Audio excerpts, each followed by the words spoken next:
Cyclic pattern of the universe. The world drama wheel consists of golden, silver, copper, and iron ages, and each age is of 1250 years duration. The first half cycle is 2500 years, which consists of the golden and silver ages, known as heaven on earth.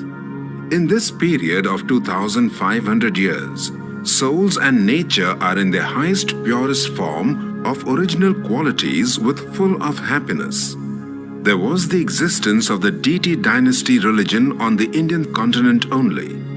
From the Copper Age, there was establishment of different religions and formation of different continents on the earth. At the start of this age, souls and nature had started to lose their original qualities. The present period is known as Diamond or Confluence Age, which is the ending of the Iron Age and start of the Golden Age. It is the transition period of less duration in which God, Shiva, manifests himself with his human corporeal medium, Prajapita Brahma, Adam. In the Diamond Age, the transformation of the world from Iron to Golden Age is under process by God Shiva at Mount Abu, Rajasthan, India. And now this age is also coming to an end within a very short period. The history and geography of the universe repeats dramatically after each 5,000-year period, and it is known as cosmic time cycle according to old civilizations.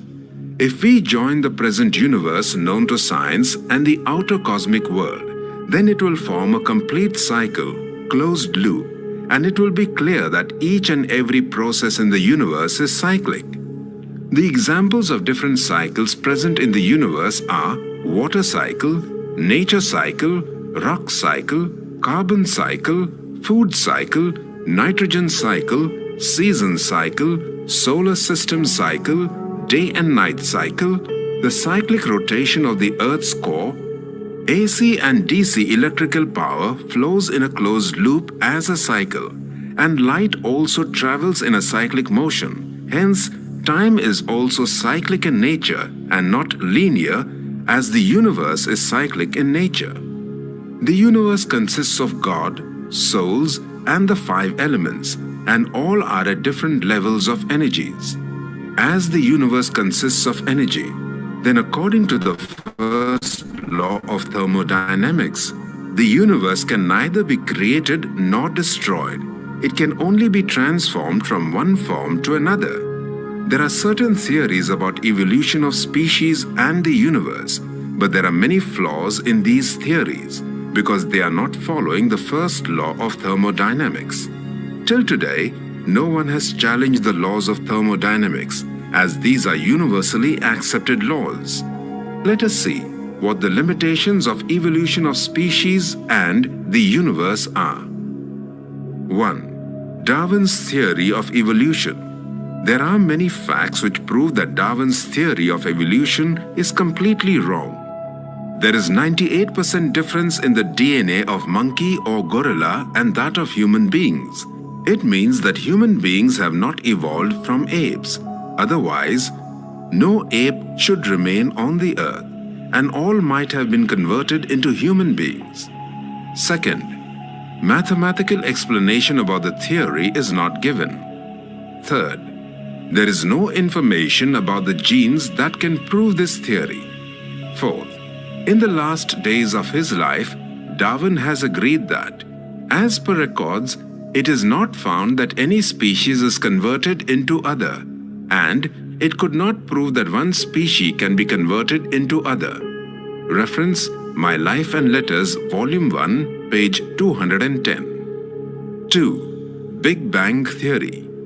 Limitations of Big Bang Theory. 1. Element abundance prediction is not found true. 2. The universe has too much large-scale structure, hence cannot be formed within a short period as mentioned in Big Bang. 3. The local streaming motions of galaxies could not be explained by this theory. 4. Issue of 96% invisible dark matter could not be explained by this theory. 5. The universe flatness and monopole problems could not be explained by this theory. Age of the universe. The age of the universe is considered in lakhs or crores of years, and it is mainly decided by the carbon dating method, but it has many limitations. The limitations of the carbon dating method. 1. There is a variation in decay of the sample in the past, hence getting inaccurate results. 2. There is a major possibility of the presence of daughter products in the sample, hence results will be inaccurate. 3. Improper results obtained because of changes in the environment in the past. 4. There is a greater impact of ultra-high energy particles, radioactive minerals and chemicals on the sample. 5. In this method, it is assumed that the end product is lead, but there is an existence of uranium and thorium also. 6. There is a mistake in the lead ratio, hence improper results would be obtained. 7. There is variation in carbon decay rate because of changes in the Earth's electromagnetic field in the Van Allen belt. 8. There are different ages of the same sample when tested with uranium, thorium, and carbon dating methods. 9. This method was found to be inaccurate in many experiments across the world. The scientific evidences of 5,000 years period of cosmic cycle are: 1. The full life cycle of the Earth's magnetic field is 5,000 years. 2. Lead to uranium conversion takes place in about 5,000 years. 3. The universal flood had occurred about 5,000 years ago. 4. According to fossil radioactivity, the geological age of the Earth is only thousands of years. Ultimately, it is concluded that the age of the universe is not lakhs or crores of years. Instead, it is only a 5,000-year cycle in which the world's history and geography repeats dramatically. Whenever there is decay of righteousness and moral values of human beings and imperfection in matter, then there will be transformation of the universe at the end of the cosmic cycle.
from my journey, cross an ocean of blue.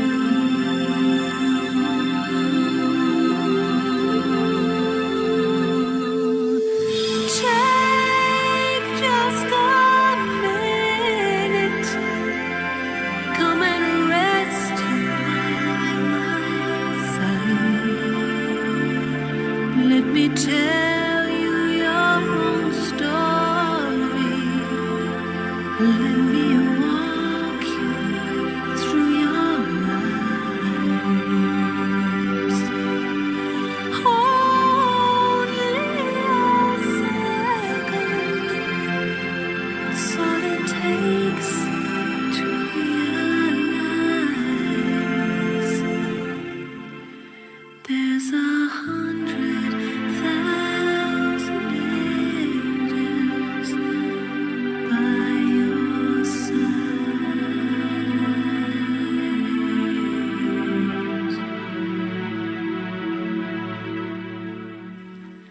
There's 100,000 angels here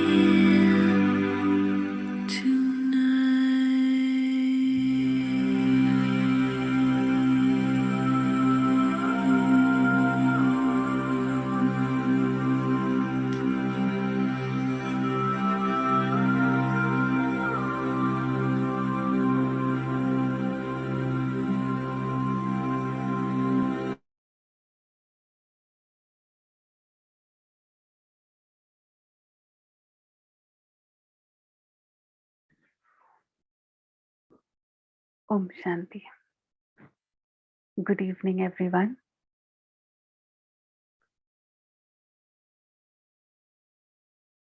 Today is the 7th day of our Raj Yoga classes. We have been talking about self, about God, about karma that we understood yesterday.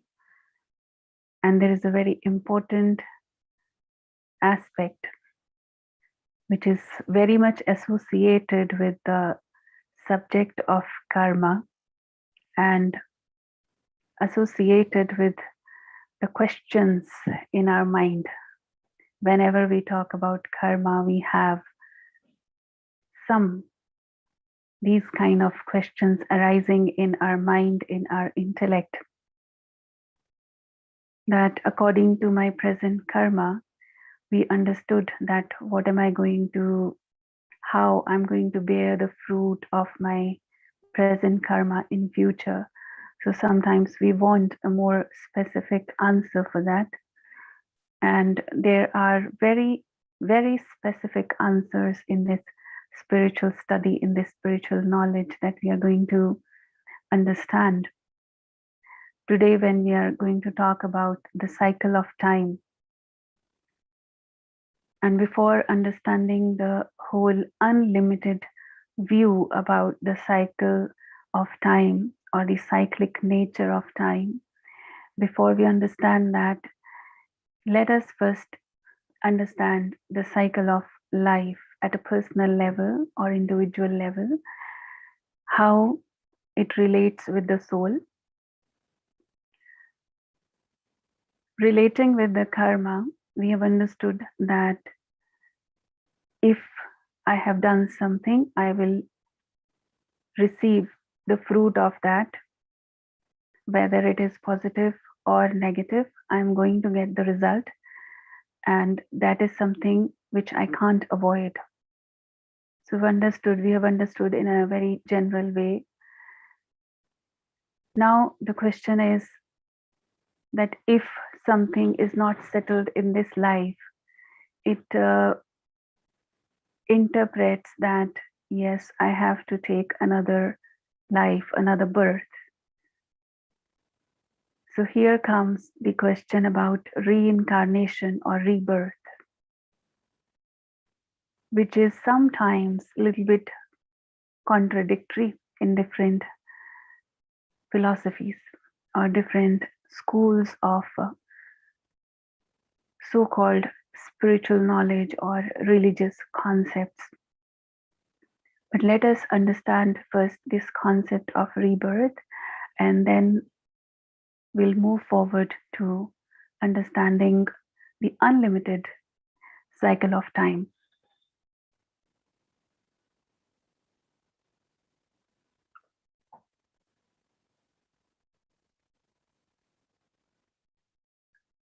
So, first question is, if we are talking about rebirth, if we say that yes, to settle the karma, or relating with our understanding of soul being eternal, we take rebirth. The soul is coming into this process of rebirth or reincarnation. So, first question can be understood with these three ideas or the logics. First is eternity. The soul is eternal. Soul is energy, it's never destroyed. We have understood the eternity and immortality of the soul. It never dies. So, of course, when it will leave one body, it has to go somewhere. Second is karma accountability. If I have done something, every karma, every action, what I do is accountable. That we have understood yesterday. So, for that, if something is left which is not settled, to settle that, I have to come into next life to get the result of that. And the third is that we all are actors in this drama. So when we say we all are actors, we are actors, the soul is an actor, we all are in different costumes of the body. Body is just a costume. So one life is like playing my one particular role in this costume. So we've understood that. So after I leave this body that we name as death of someone, it's like leaving one costume. It doesn't mean that the role is over. Only one role is over, but I still exist. So I can take another costume to play a different role.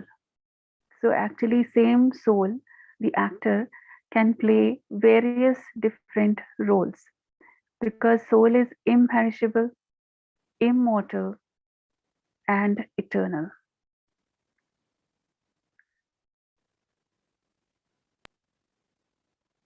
So when we talk about the human souls, let us just talk about the human souls first. And we are thinking of rebirth or reincarnation, how it happens.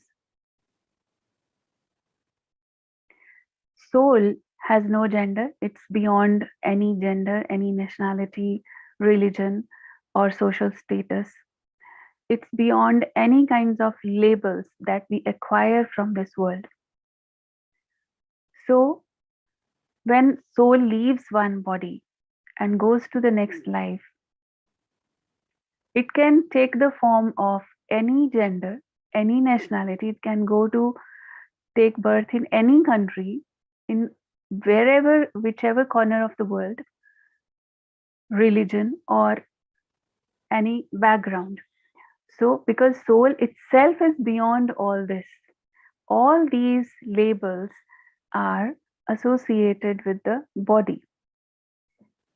Where I have taken birth, it is associated with that. Suppose now, today, I'm here in India. If I leave body, means I, the soul, I leave body. How far I can go to take a new birth?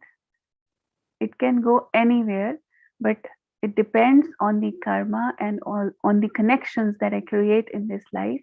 And according to those connections, suppose I have something some karma connection with one family, very deep and very serious karma connection with one family in this life.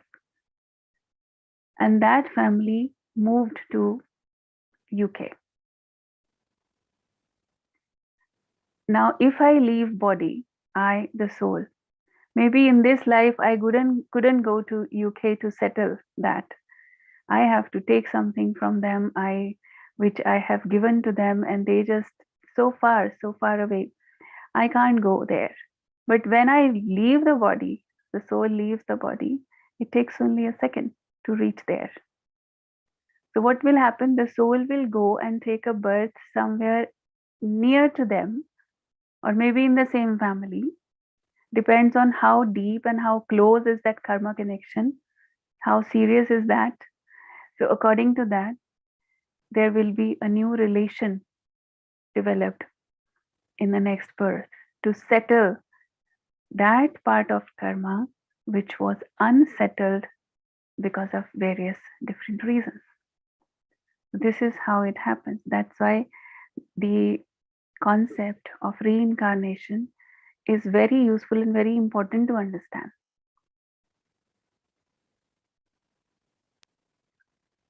Now, another question comes that if I have to settle, so to settle my karma, what will I become in the next life? Then there is a question in the mind, maybe I have to become a dog or a cat or a horse or something else. But let us understand the concept, very basic understanding. As is the seed, so is the tree. If I sow the seed of an apple, it is going to grow into an apple tree and it's going to give me only apple. You cannot get anything else from that tree if you are sowing the seed of an apple.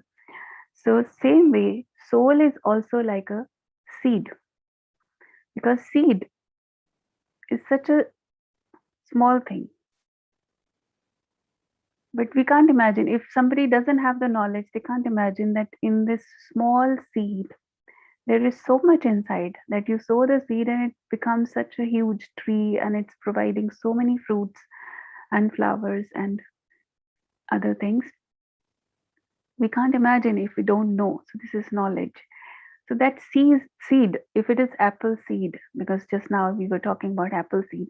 So if it is apple seed, then this little seed has the essence, all the qualities of an apple. It already has.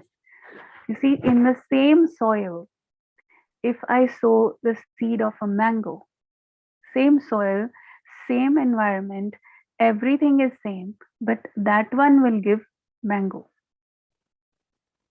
Because seed in itself consists of the essence, the traits of an apple, this one. So same way, we have already understood that soul is the living energy, and soul consists of mind, intellect, sanskars. As a human soul, if I look at myself, even if we see some people and people would compare them with some animal sometime, their some personality traits are like that, some nature is like that, and they will say that maybe this person was an animal, was a dog in the past life, or he's going to become one in the future. So this is how sometimes we relate, but we need to understand soul is like a seed. Soul has the basic traits. If it is a human soul, it has the basic trait of being a human. Now coming back to that apple seed, it is apple seed. I once sow it into the soil. The soil quality, if it is very good, I sustain it very well. I water it properly. I give it the proper environment to grow. Then it will grow into a very good quality tree and I will get good quality apples from that one.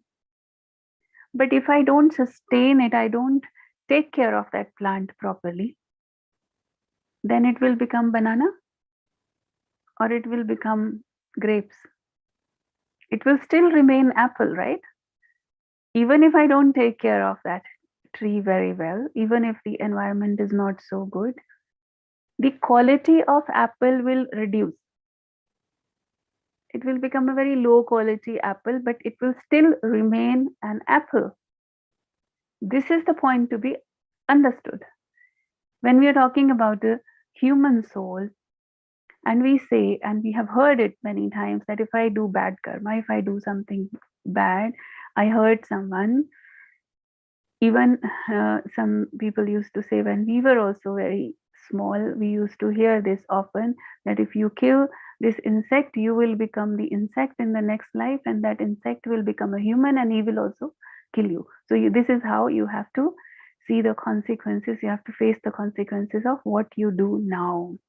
So this was a very easy way to explain to a child. I would feel that yes, this is easy to understand, that I should not do something bad. I should not hurt anyone. I should not kill any animals or insects. So it's good.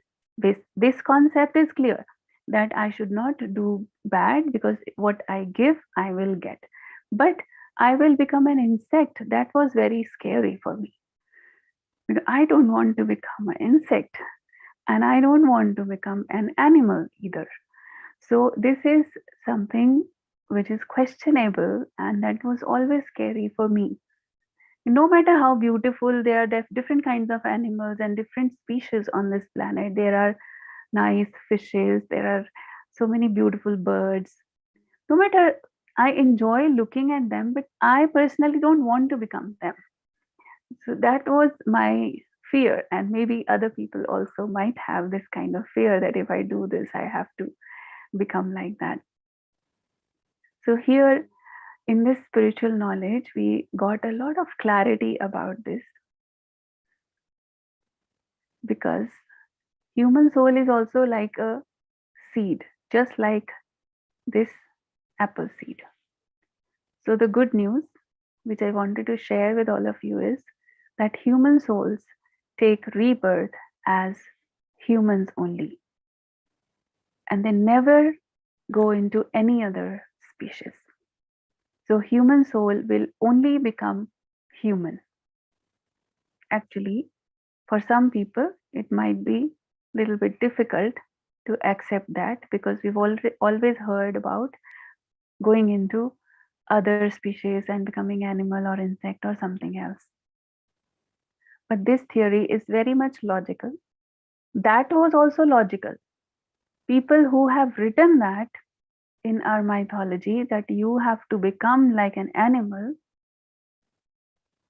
they were also very logical, and they were very far sighted.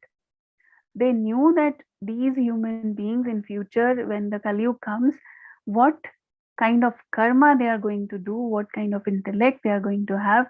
So warn them in advance, so that they don't deplete their energy so much, they don't go to such a low level that they perform such bad karma. So to warn them and to restrict them from performing such bad karma, these things were written in a very symbolic way. Even now, when you see someone, suppose there is a beggar on the street and is really in a very, very worse condition of living, roadside, they don't even have a shelter on their head, no proper food to eat. Sometimes when we look at them, we feel that this life is just like animals,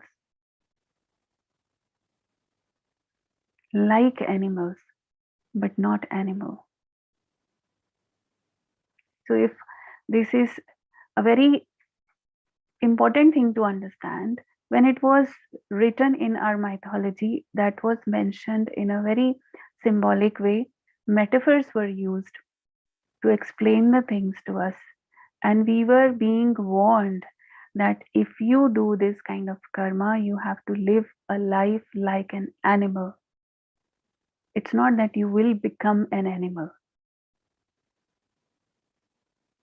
And just think about it. If we take it as a prize and punishment law, if you do good, according to the mythology, sometimes if you do very, very good karma, then only there is a chance that you can become a human being again. And if something little also, the flaw remains, the weakness remains, then you cannot become human being. You have to come into the cycle of 84 lakhs of species, pass through all that, and then only you can come back to the human life again. So this becomes like a reward, like award. Becoming a human being becomes like a prize. And becoming animal, because when you give the theory like this, then becoming an animal is like a punishment, and becoming a human being is like a reward. Now just think about one person, one small child, a baby who's just now born and is handicapped, or he has some other issues in the body, or is born in such a family where he cannot even get bread and butter. He is born on the roadside, or from birth only his parents has abandoned him. He's an orphan, just born. Think about this soul, just born, and born as a human being. What would we say if we see this kind of story of someone? What will we feel? What's your feeling looking at this baby? You will say past karma, right? Everyone will say the same thing. Maybe some past karma. Because of course, in this life, he has not yet started his karma. He has not yet started his journey. Then why he has become like this? Why this kind of life? Some kids are even found in the rubbish bin. So this is not this life's karma, definitely. So this is past life karma. And surely it is a bad karma. It's the result of a bad karma, right?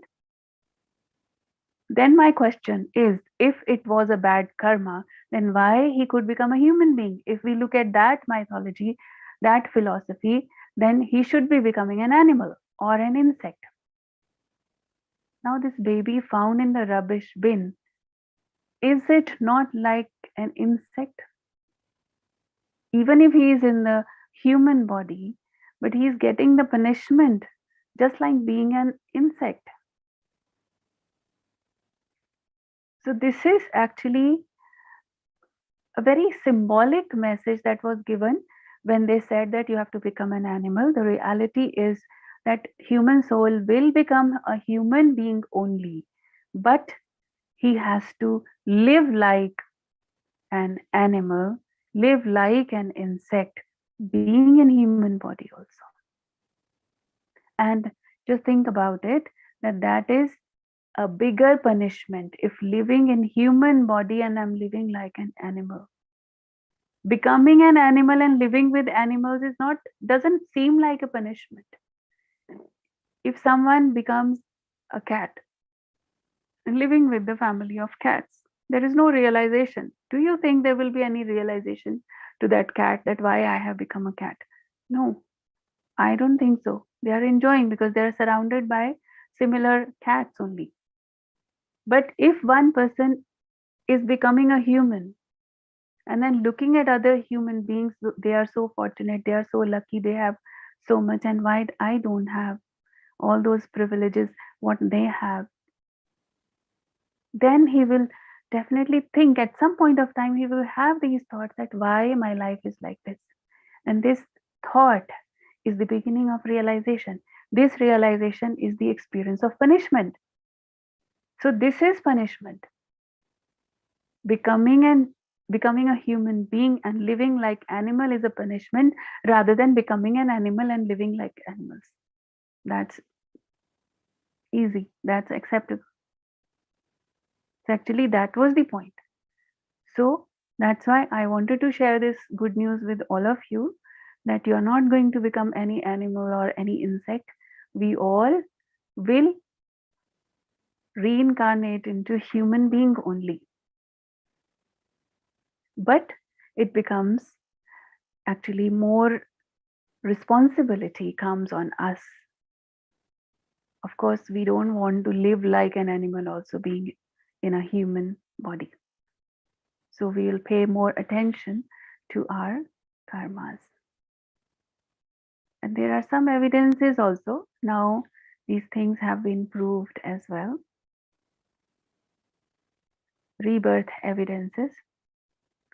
Child prodigy. It's like we sometimes we hear and we see the news about the wonder kids or some geniuses.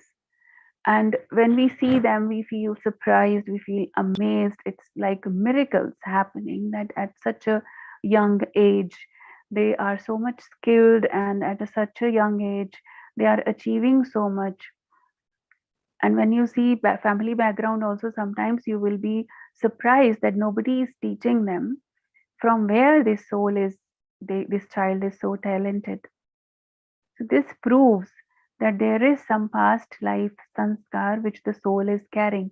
In that particular subject, in that particular art, that child has worked hard so much in the past life, and it has achieved that stage in the past life that it goes with the soul as a sanskar, as a impression on the soul even to the next life. So this is one evidence. Then second is past life regressions. Have you heard about past life regressions, PLRs? Nowadays, many people go for PLR because they want to see their past life. And many have done that also. I will not go into too much detail of this. You can search it. You can study it by yourself also, because it is about going and seeing your past life. And people have experienced, in some cases, even their 5 lives, 10 past lives, like that. And the interesting thing is that in any one case, any one of them in any of the lives was not an animal. They all were human beings. When they go, they hypnotize kind of, they hypnotize them and take them slowly backwards. Because soul is eternal, we have understood soul is imperishable. It's just changing the costume. So they take them into the past, and then further, if they want to go further in the previous lives and they want to see what they have done, some people have this thought that why my present life it is like that, and I want to see the reason of my past lives. So they also, for various reasons, sometimes for healing some diseases, some sicknesses which even doctors were not able to diagnose and identify the reasons, and it was rooted in their past life, some incident, some accident, or some happening of their past life that has actually gone very deep into the subconscious. That pain is still there. So there were so many situations like that, but I'm just focusing on one point right now, that in any of these cases of PLR study, in any of their past lives, no one was an animal or any other species. They all were speaking human language, because when they go to their past life, they speak, and some of them were speaking French or some other language, but it was a human language. It was not a language of any animal. So this thing has proved, answered the question of human beings, that what I was in the past life. And past life memories as well. We've heard about the stories of some children who remember their past life. Sometimes they relate, they tell the whole story of their past life, that I was there, this is my name, these are my children, my family, my wife. This little child of 5 years, he's telling about his wife and his children, and some kids were taken practically to that place to see them, to meet them, and after going them, he tells that this thing I forgot to tell you, and this was very important. Something like that was there, which was unfinished, and he finishes that task. He tells them that these papers are here in this place, and it has also happened that after that they just forget. There is no memory anymore. No matter what reason was there, but this also shows that human soul only takes rebirth into a human life, not in any other species. I hope this is clear. And now comes a very, very important next concept.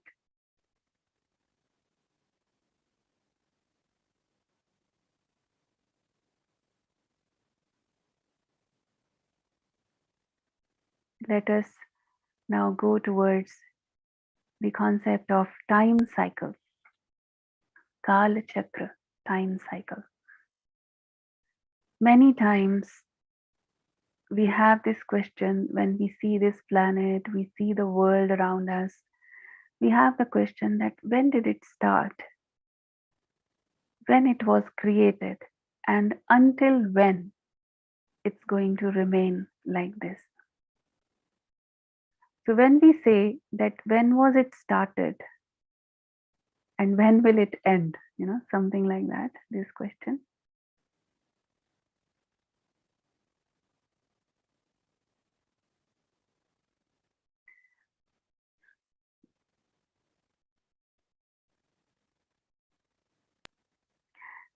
So when we have this question, we are kind of thinking time in a linear way, that it started here and it will end here. This is the beginning, this is the end. But we want to clarify one very important concept about time, that time is not linear, it is cyclic, and there are so many evidences of that. Anything what we see, any kind of energy or matter, whatever we see with these eyes, actually everything is going through the process in a cyclic manner. So let us have a look at this.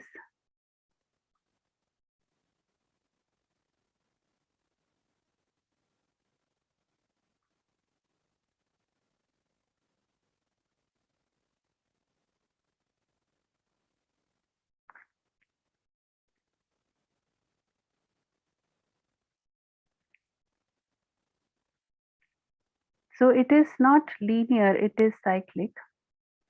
Like we see so many cycles, like day and night cycle. There is morning, afternoon, evening, then night, and after night. No matter how dark it is, it's going to be followed by a next morning. Seasons cycle. In our lifetime, every year we see this cycle of all the seasons. Weathers are changing, season is changing, and here comes the summer again. Now we are entering into summers again. So this is also cyclic, and we know that after this, monsoons will come. We know that after that, what will happen. So same way, water cycle. We know, we have studied in the primary section only, that how this is happening. So actually everything is happening in a cyclic manner.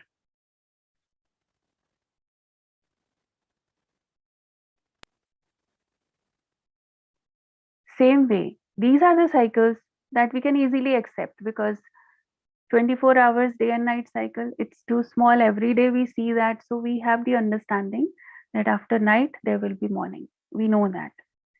Same way, water cycle, we have studied and we see with our own eyes. We can understand, we can experiment. So easy to understand. Season cycle, it's only 1 year. In 1 year's time, again we see the same season, and many times we have seen, we have the experience in this life. But now when we are talking about in an unlimited way, this whole world drama cycle, then we don't know, because our lifespan is maybe 80, 90, 100 years. And in that time period, I cannot see the cyclic pattern of the whole world drama. What's going on? How is going on?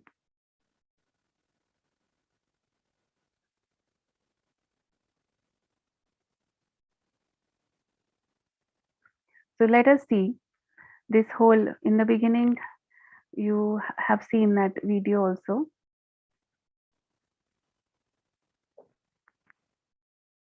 That is explaining the cycle of 5,000 years.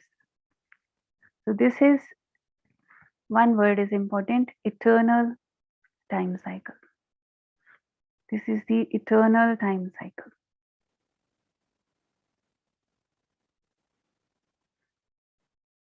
One full cycle is known as kalpa. Like one 24-hour cycle is known as one day. It will change into another day of the calendar when we wake up in the morning. Same way, 7 days cycle is called 1 week. 30 days is 1 month, and 12 months is 1 year. 10 years is 1 decade, and 100 years is century. So same way, 5,000 years of one cycle is called one kalpa. And this one kalpa is divided into 4 parts. You can see here, and in the middle you also see the sign of swastika, and those who are from India, they are very much familiar with this sign of swastika which is shown in the center. And you see how this cycle is moving. There are 4 ages. It is divided into 4 ages, 4 equal parts: Satyug, Treta Yug, Dwapar Yug, and Kali Yug. And we can also call it Golden Age, Silver Age, Copper Age, and Iron Age. And you can also see the movement in a cyclic manner,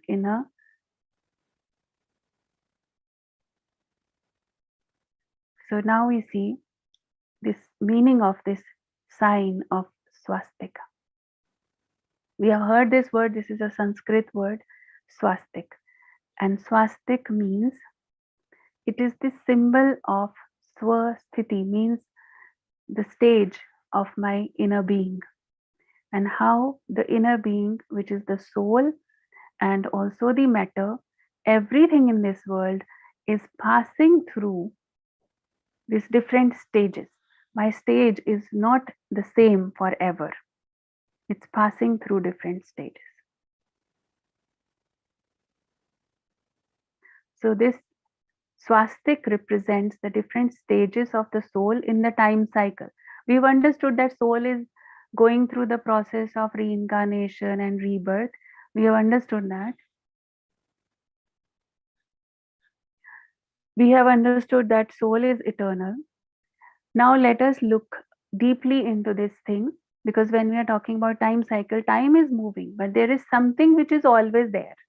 And what is that which is always there? There are 3 things. One is God, the Supreme, who is eternal. Second, the soul. I, the soul, all of us, the point of energy, the life energy, is also eternal. And the third is this nature.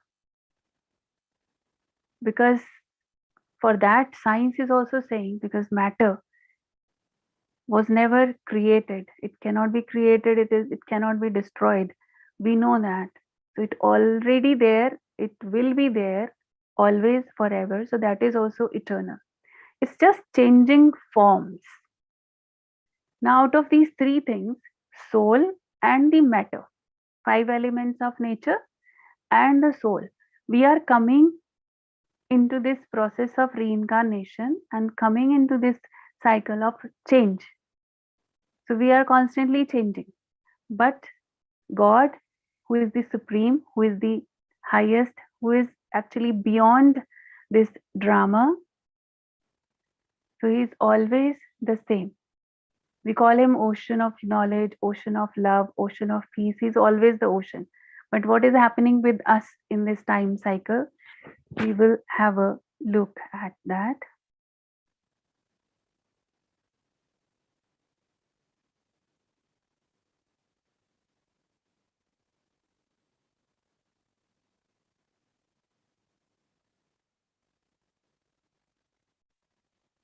So we have seen this swastik. Now let us see in these four ages. Look at this swastik. Top right is the golden age. It represents the golden age of the cycle. As we said that it is divided into four equal parts. So each age is 1250 years.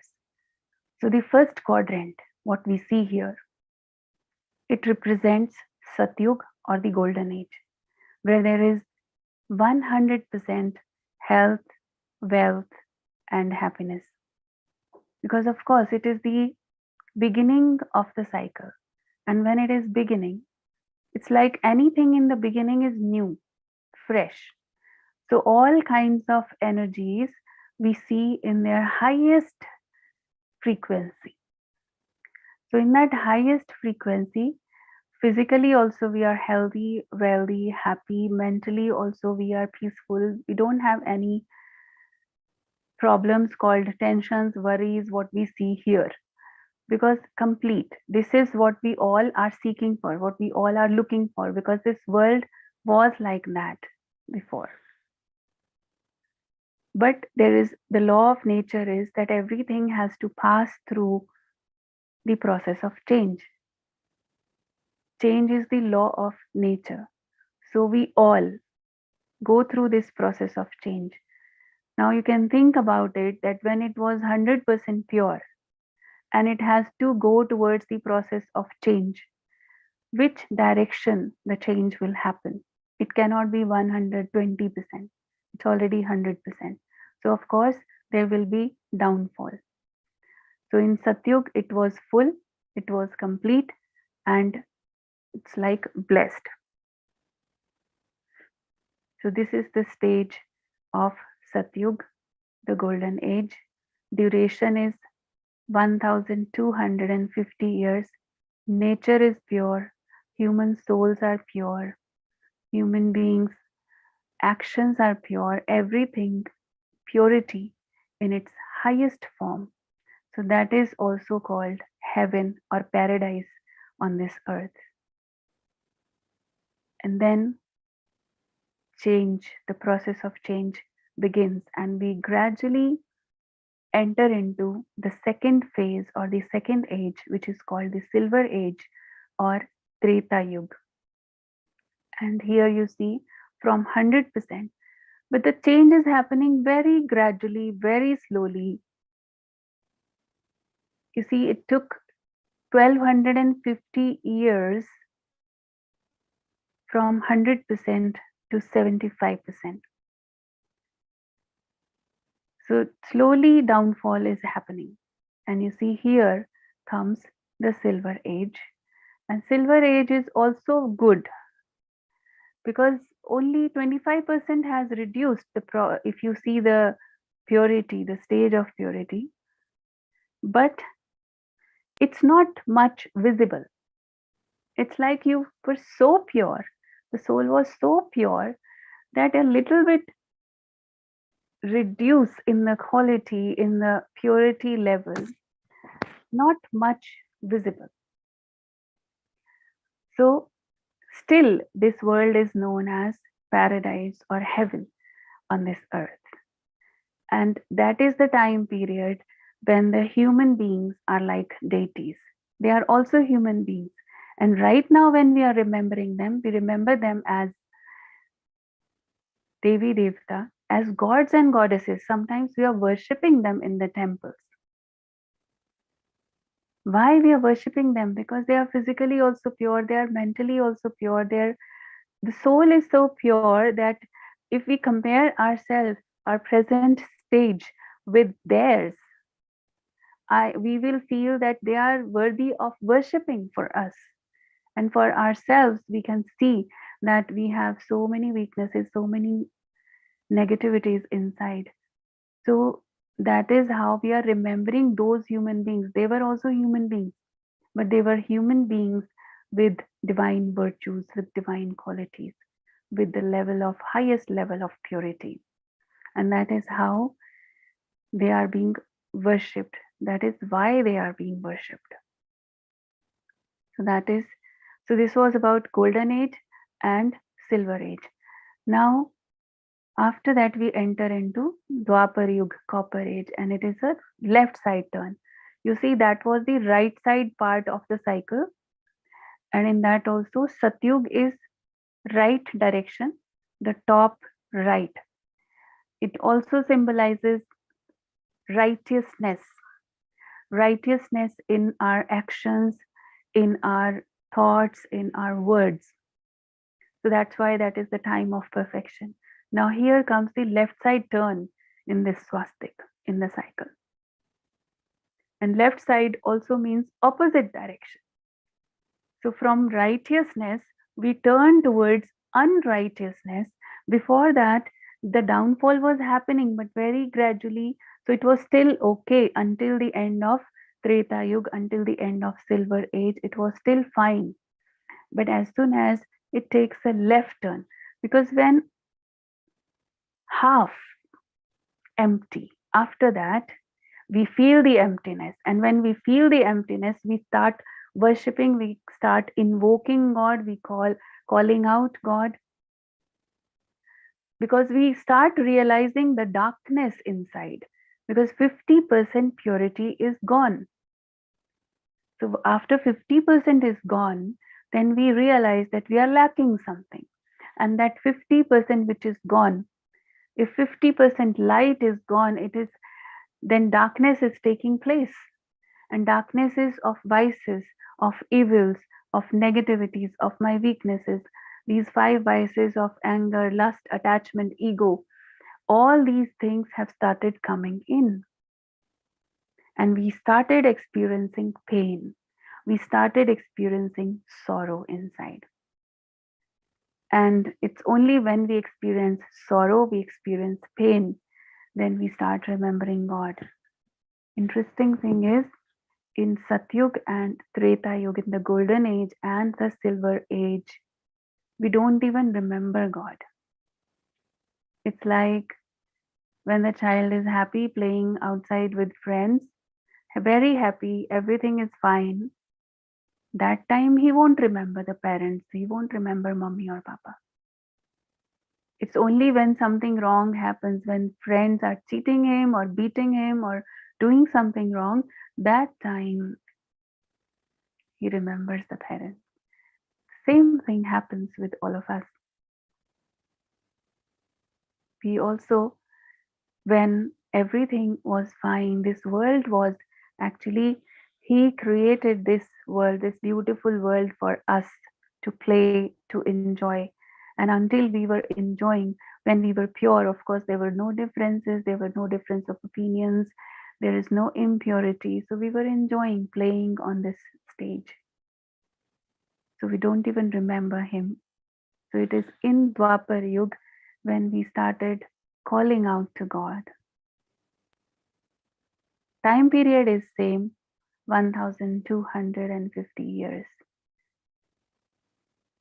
Now comes the darkest period of this cycle, that is Iron Age, Kali Yuga. We can understand where are we in this cycle right now. So this is the age of complete impurity. The five vices that had started in Copper Age, they started developing. Although we were experiencing pain from that, but we started justifying also these five vices, that without this, we can't do anything because we don't know and we don't have the strength. We've already lost 50% of our strength coming down in this cycle. So when the soul is weak, it starts justifying the weaknesses, it starts justifying the impurities inside. And that is what happened with all of us. Even if we were realizing that these vices are not good for us, that is why it is written in the scriptures.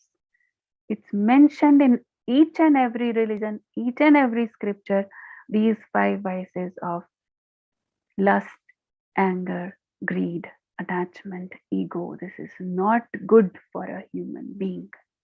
We all know that, but still we were justifying, still we were using it as a tool to accomplish our task. And that is why these vices completely take over us. And that's how we enter into Iron Age Kali Yuga. And we know what is happening around us right now. All kinds of negativities, wars, even natural calamities. People are suffering with depression, insecurity, tension, you name any kind of problem, everything a soul is experiencing right now. And this is what is happening in this Kali Yuga. Now, what next? We said that this is a cycle of 5,000 years. What next? Ideally, according to the knowledge which we are receiving, that this is a cycle of 5,000 years, and because this is ongoing process, it is a continuous process of repetition of this cycle. So ideally, after this Kali Yuga, Satyug should come. It should be followed by the Iron Age, should be followed by the Golden Age. But how is that so easy? How do you feel about it? Is it so easy that in this extreme negativity, extreme darkness, can we imagine suddenly Satyug or Golden Age coming? No, there is a process. Now, here you can see from Iron Age to Golden Age, to bring this shift, in between, there is a small, this white color you see here. So, this is a short phase of transition, of transformation, which is called Confluence Age or Sangam Yug. This is the time of transition from Iron Age to Golden Age, from extreme darkness to extreme light. And this is the time when God Himself has to interfere. He created a beautiful land for us. He created a beautiful planet Earth for us and gave us all the facilities, beautiful, pure nature, perfect bodies, pure mind. He sent us onto this planet, taking care of each and everything for His children, that they should not experience any kind of sorrow or any kind of something lacking. There was nothing lacking there. And what have we done? He gifted us with this paradise, with this heaven on earth. What have we done? Starting from that beautiful period of Golden Age, we have slowly, gradually fallen into this Iron Age now. Fallen down so much that we are not able to get up by ourselves. Now, of course, we need some external strength. We need a support because soul has become quite weak. So how it will happen now? This is where God's role begins. Because He will interfere where we can't do anything. Human beings are trying. Governments are trying. United Nations is trying, bringing everyone together to bring harmony and peace in the world. But it's not happening. It's becoming worse and worse and worse. Because now it's not going to happen only with human power. Because human soul has become so weak. So right now, this is the time when God Himself has to descend on this earth, on this planet.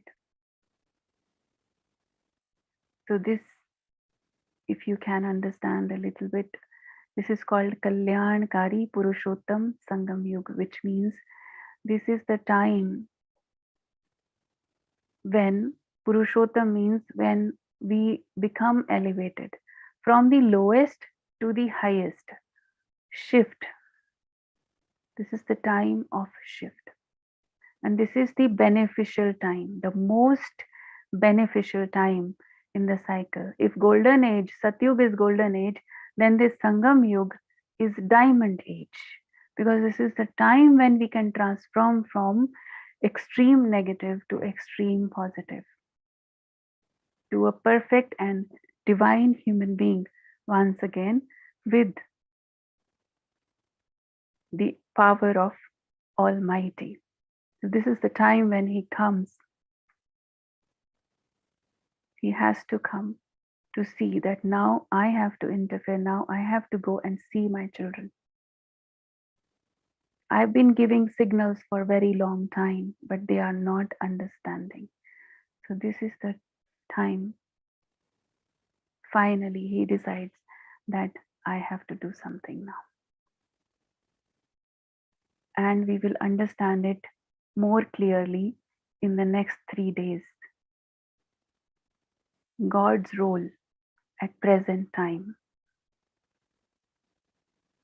Although we see many gurus, many messengers, many masters, religious and spiritual masters, reformers, they have tried their best to remove the darkness, to bring in the positivity, to bring in the light in this world. But we see practically what is the situation of the world. So how God himself comes on this planet, we will understand that also. And one more very important point to be understood, we have already discussed about that human soul is only going to become a human being, and we are not going to become any animal or anything else in the next life. But as a human being also, how many births we have to take? Yesterday also somebody was asking this question, how many births I need to take, and finally when can I be free from this cycle of reincarnation or cycle of rebirth, and how can I get liberation? What is liberation? What is liberation in life? All this mukti and jivan mukti, all these concepts in the next 3 days we are going to discuss. So I request all of you and I suggest all of you that don't miss next 3 days lesson. Most of you I see are very regular and you are not missing any session. So these next 3 days also stay with us. And after this, then you will actually feel that you have entered into a new spiritual dimension. Because these were the questions of the human mind, human soul for thousands of years. And now this clarity is being given by God himself. It's not the knowledge of any ordinary human being or any guru or any master. It's not based on any particular scripture. You will also understand what is the origin of this knowledge. How we know the answers. Sometimes you might have this question in the mind that how they are so clear about all these concepts. So who is our teacher? You see so many Brahma Kumari sisters and brothers. Who is our teacher? Who is teaching us? So all these things you will understand very nicely. So just stay with us for the next few days as well. And even after that, we would love to have all of you with us on this spiritual journey, because this spiritual study is such that it never ends actually. We have been studying from so many years. There are those who have been studying for more than 80 years. Some are studying for 50 years, 20 years, 10 years, whenever they have started. But it always seems like we want to know more. The more you have that you are seeking attitude, student life, it becomes like a very interesting going back to the student life once again and being a student until the end of this life. So that will become even more interesting. So journey, this is just the beginning of the journey, not the end. So just stay with us. So let us have few minutes of reflection.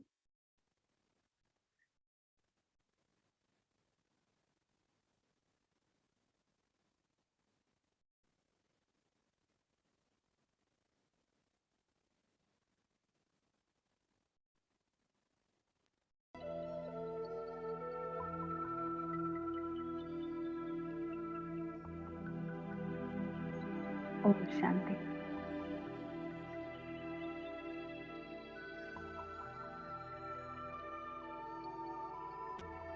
I relax myself, taking a deep breath in and letting it out.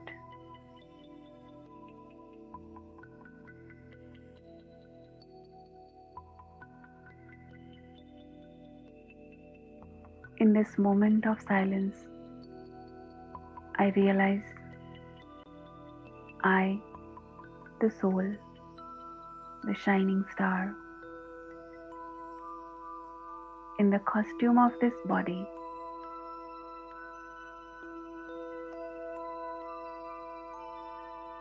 and before this costume,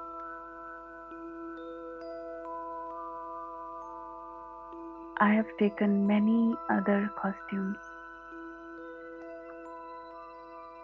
changing from one life to another and then to the next one. I have played many different roles on this planet, in this world drama.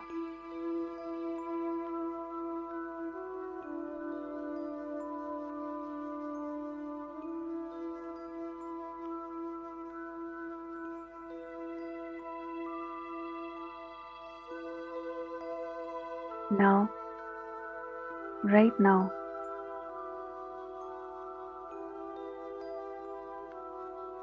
when this world is going through the darkest period of Kali Yuga, of Iron Age,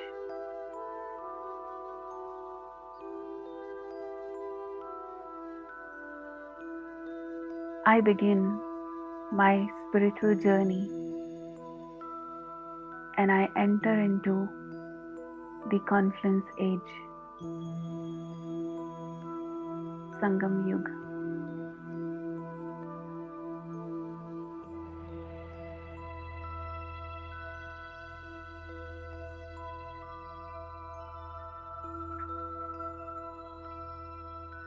I realize my true self. I connect with God and I start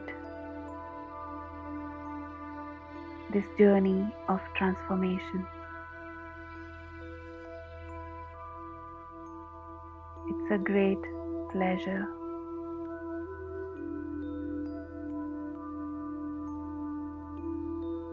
That out of so many of this world,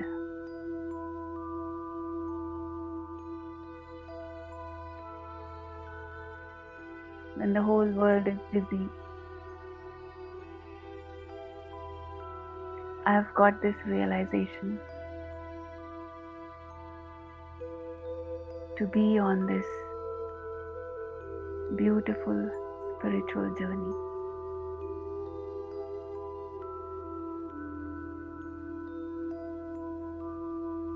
In my heart, I have the feelings of gratitude for God.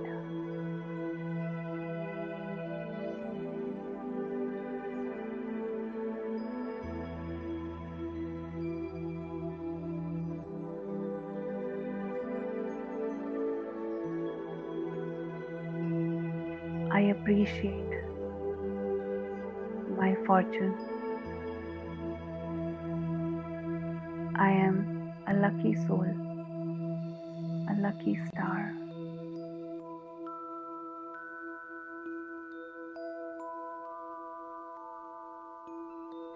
Om Shanti.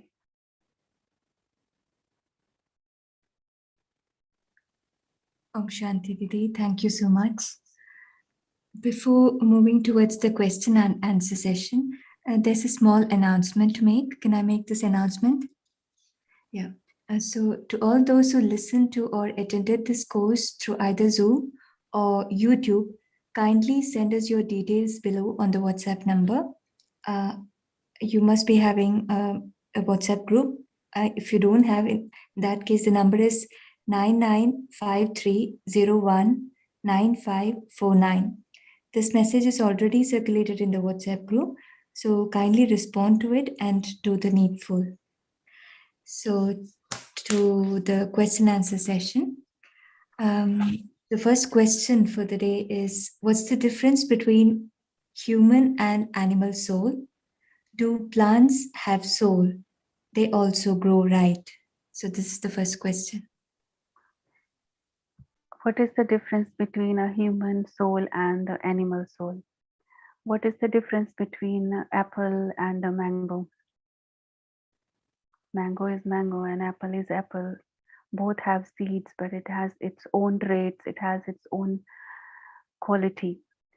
So, same way, human soul is human soul and animal soul. Animal also, each animal, each species is having its own kind of seed, own kind of soul. Because, like, if you see a tiger, it has a soul, but it has the sanskars of being a tiger to behave like that. If you see a mouse, it has its own kind of traits, its own kind of personality. Suppose, just imagine if that mouse is made into, reincarnated into a tiger in the next life. What will happen? Will he be able to, just because now we realize that I am the soul and this body is just a costume. So the soul of the mouse, if just imagine, is wearing the costume of a tiger, how will he behave? He doesn't even know how to walk. He doesn't even know how to respond to the situations. He will be scared of the cat if when he looks at the cat, being a tiger, because tiger outside is only the costume, but inside the soul is carrying the personality trait of that.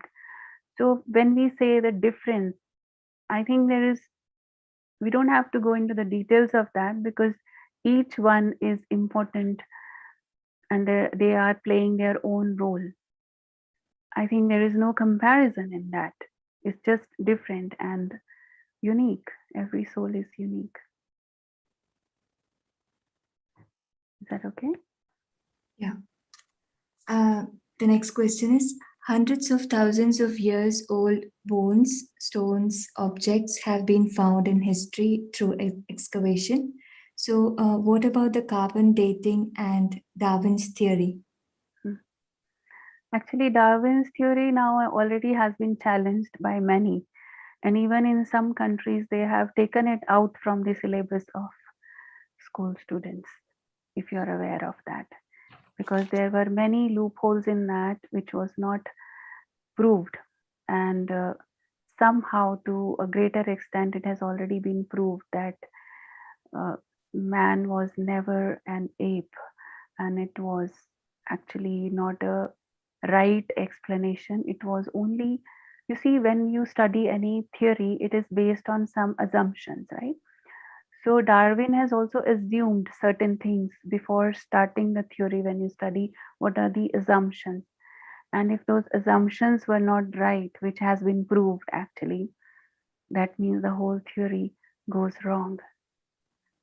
And otherwise, also, if you see, if the process of evolution was like that, then now all apes would have converted into human beings by now, but it has not happened.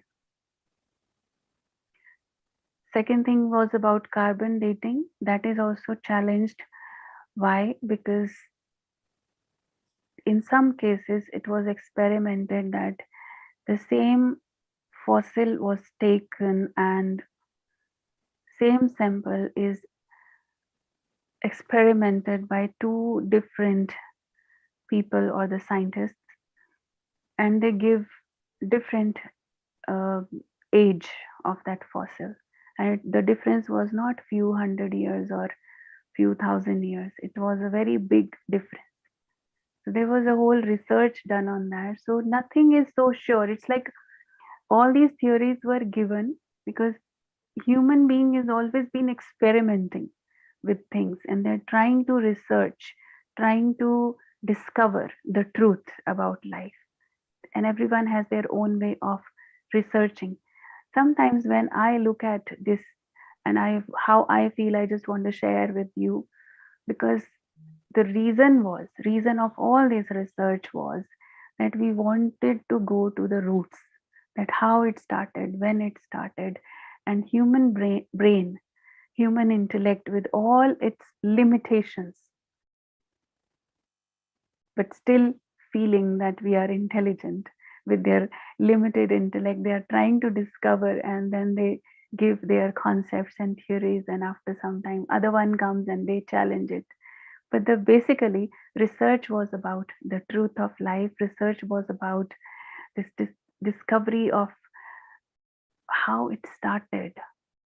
And here comes the truth, when only the one who has created, if he can come and tell that this is the truth, that would be the best, right? And that happens at the conference age, when we get the answers of all these questions, accurate answers. Yeah, Didi, so the next question is how many years back the civilization began? This 5,000 years, if this 5,000 year cycle repeats, how do we believe that? Yes, it repeats, just like how you believe that after night there will be next morning. How do you believe? It's easier for you because it's 24 hours and you see it every day. But 5,000 is bigger time period, and we don't see with our eyes, cannot see, because this costume changes so many times in this 5,000 years time. So one thing is that there is a law of nature when we talk about change. When it was 100% pure, then it started gradually going down, and then there is a momentum set, because it started downward trend started, so then it goes into that direction until it reaches the extreme, and after the extreme again it has to take a transformation. So this is the law of entropy actually applies here. What was another question? How we believe that it repeats? It is very natural process, just like any other cycle. Yeah. That 5,000 years repeats. Yeah, I think it's clear. It's the law of entropy.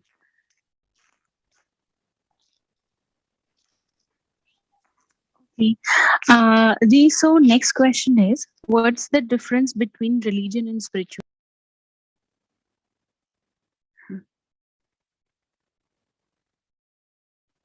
Can you hear me, all of you? Yes, Didi, we Yeah, can hear you. okay. So what is the difference between religion and spirituality? Actually, in Hindi, I would explain in a little different way. In Hindi, religion means dharma. And when we say dharma, dharma means the originality. The original state of being is dharma. To establish myself, to set myself once again in my originality is called dharma. So actually, when any religion was started, it was started with that intention of bringing us back to our originality. But now there are another forms of that. We go into other details of external rituals and the way of behaviors, the way of dressing up, and there are many other external things. When we start focusing on that, then again we lost the way to go back to the originality.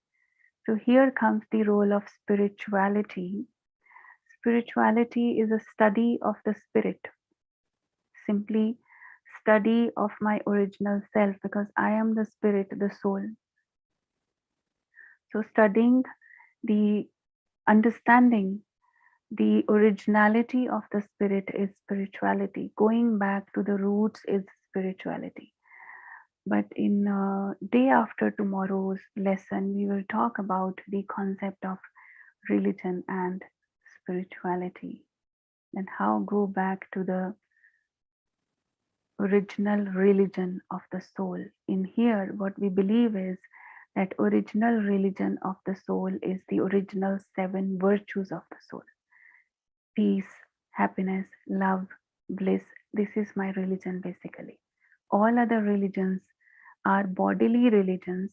They were created for this purpose only, to bring us back to this originality. But now that original concept is somehow disappeared, and we're just into the labels of the religions. That's why right now there are so many misconceptions and misunderstandings.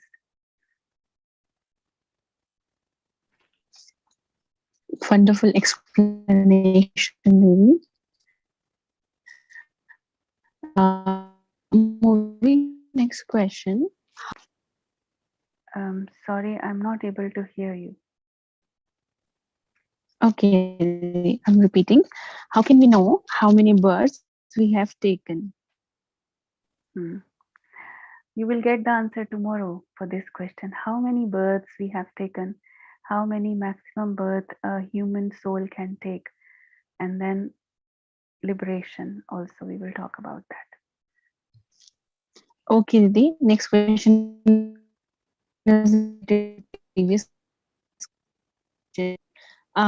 Didi, curious to know remaining years of Kali Yuga means, and when is the Sangam time going to get over? Hmm. Yeah, not much time is left, because the clock we showed you, that clock was made already. It's been 85 years when this picture was created through the divine visions. So you can see, let me have a, let's have this look again on this.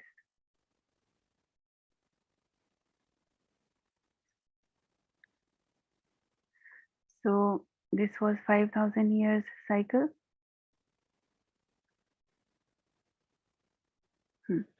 Here you see, if it is a 5,000 years whole cycle, what do you think? You can see two hands of this clock. It shows it's almost 12. It's like it's going to be 12 any moment. Means the cycle is going to be over any moment. But according to 5,000 years, if you calculate, what does it look like? How long it's going to take? It's not much, right? And if suppose it is about 100 years, and out of that 85 years already gone. But one more, very sincerely, if we take it, even if we calculate that way, suppose it's 100 and out of that 85 is gone and 15 years left, for example, estimate. I'm not saying is exactly, but in that 15 years also, even if there are 15 years, how long I am going to live? Am I sure? So I would say, as a sincere student, I will not think about that how long this Kali Yuga is going to take to end, but I will prepare myself well in advance. As soon as today I have realized that now the confluence age has started. Do you believe that you have entered into the confluence age? Because not everyone can enter into the confluence age. The souls, only those souls who have this realization that we want to now transform ourselves and we want to prepare for the next coming age, which is the golden age, only those souls with this realization and who have started their journey of transformation, they are in the confluence age. I believe that all of you have already entered into this new age, confluence age. So right now our aim should be not calculating the time, but being ready before time as a good student. Is that okay? That answer is Definitely, Didi. satisfactory? Yeah. Okay. Yeah. Okay. So Didi, next question is, I think it's quite lengthy question. I'll try to split this. If God wants us to move from the state of body consciousness to soul consciousness, a state where we are detached from relations and pleasures, etc., why did He create all these relationships? This is the first part of question. Um, can I say another part too? Okay. Okay, so the second part of question is, and how we are supposed to love and care, but not get attached, because people, people think without attachment there is no love. So the first thing is when we say that why God has created all these relations. Actually, He just sent us here on this planet to play our parts. It was like a role. He didn't ask us to create relationships here. We have created it because we didn't get it right. In the beginning it was fine, but later on we start getting attached here only. When he had sent us to onto this planet, he told us that you have all your relationships with me. There you are going just to play different roles. That is a role, not a relation. When you are playing the role, suppose an actor is playing a role in a movie, he knows this is my role. While playing the role, he plays the role perfectly. He is completely into that. But inside, subconscious, all the time he knows that I am not this and this is not the true relation. But here we make the mistake when we become body conscious, we forget ourselves, we forget our home, and then we start feeling that these are my people, my relations, my close relatives. We started believing that, and because of that we feel pain. And now God comes and tells us, I have come here to liberate you from the pain. So listen to me, become soul conscious again. Now the second part is also the answer is same for second part of your question, becoming soul conscious, not role conscious. Then I can be loving and caring also. I don't know if you have visited any of the centers or Mount Abu. Right now, there is no chance to visit, but in future, whenever you get the chance, when you reach there, you will feel like sometimes, most of the times, the brothers and sisters there, they will not even ask your name. They don't even know from where you have come, but you will feel so much love and care and so much of sense of belongingness. Why? Because all of them, they know that we all are children of one God. So it becomes very natural. It's not like I have to do it like my duty. You will experience that real spiritual love, which is much more higher than this love, this so called love, which is actually attachment, so called care, which is actually full of expectations of return. So you will when you go beyond this, you become detached, you become more loving. In Hindi, we call it nyara and pyara. The more detached you are, more loving you become. You will understand it more when you experiment it in your life, you experience it more. Thank you, Didi. Didi, now this is the last question. You spoke on past regression done by some.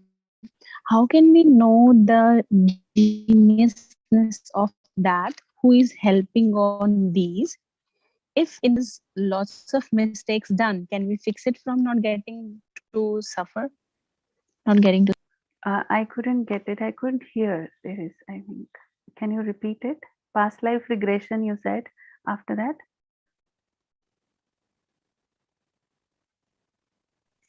Yes, yes, Didi. This question is about past life regression. Your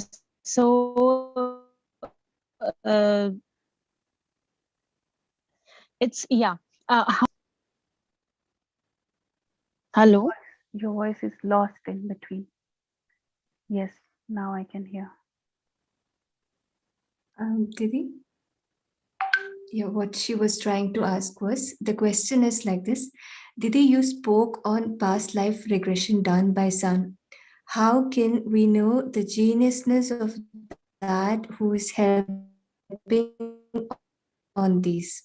Maybe the one who is doing the past life regression is what must he know. If suppose lots of mistakes done, can you fix it?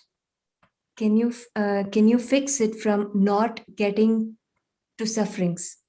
Can you fix your mistakes by not suffering?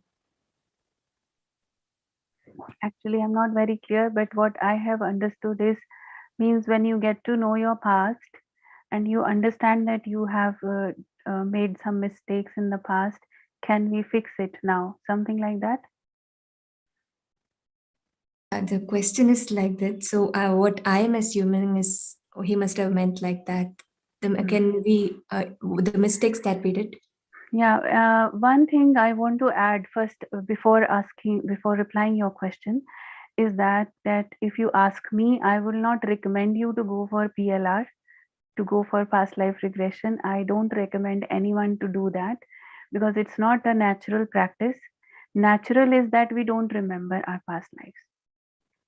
But with the understanding of spiritual knowledge, we know that yes, whatever I have done, according to that, I will get the result in this life.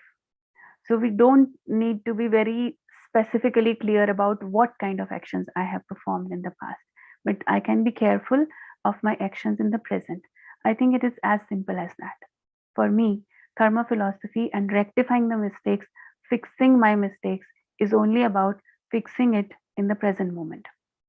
What I have done is done, but that can be released, that can be cleansed with meditation, and also improve my change my negative sanskars so that don't replay again. Okay, Didi, that was the last question for the day. Thank you so much for this wonderful knowledge that you're sharing with us for the past few days. And I hope that this will continue for a few more days too. Before leaving, I would like to make the announcement once again to all those who listen to this course or attended this through Zoom or via YouTube. Please send us the details to the WhatsApp number. If you don't have the number, please note this down. The number is 9953019549. Once again, the WhatsApp number is 9953019549. So the details that we want is your name, country, age, WhatsApp number with country codes, etc.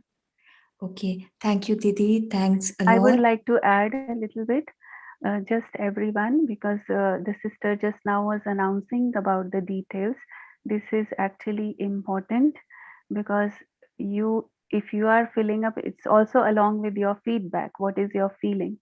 Because we would like to have follow-up sessions in future also. And please do mention your country and city as well, because some people are joining from different time zones. So in future, we might have various sessions, which is very, very interesting and very important for all of you. So if you are sincerely interested in studying this, please do that. Okay. Don't miss filling up this information form. Thank you. Thank you, Didi. Thanks to all.